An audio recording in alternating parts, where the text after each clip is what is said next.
Today's Google Classroom is about money. On the first screen, we see that there are 4 coins we're going to be looking at: the penny, the nickel, the dime, and the quarter.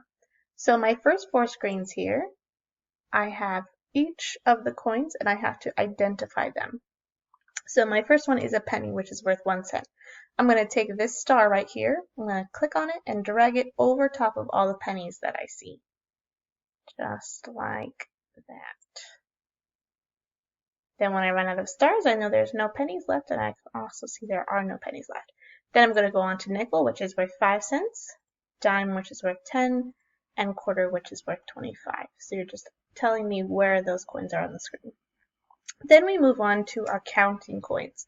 Up here in this green area are a whole bunch of coins. You have to count the coins and then look at the pictures below. You're going to see which one of those items you can buy. After you've counted the coins and see how much money there is, you're going to take this green star again, click it, and drag it to the item that would match that amount. And I can see those are 6 pennies, which is worth 6 cents. So I have a couple screens doing that all the way down. And then I get to my third task, which is adding dollars together. So I, again, have some items that I can buy. And my sales tags says $3 and $1.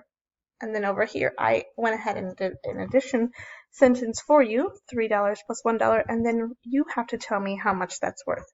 So double click on that red question mark. Remember, double click means 2 clicks.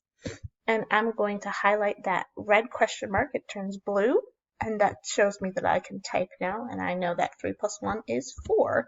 So those items would be $4. There's a couple of screens for that. And then the last and final screen is a writing prompt for you. It says, if you had $100, what would you do with it? So you're going to go ahead and double click 2 times on your question mark and it turns blue. And then you can type in there, I would, and then whatever you would like to do. I'm not going to write my answer because I want you to come up with your own. Okay, don't forget to turn it in to your teacher.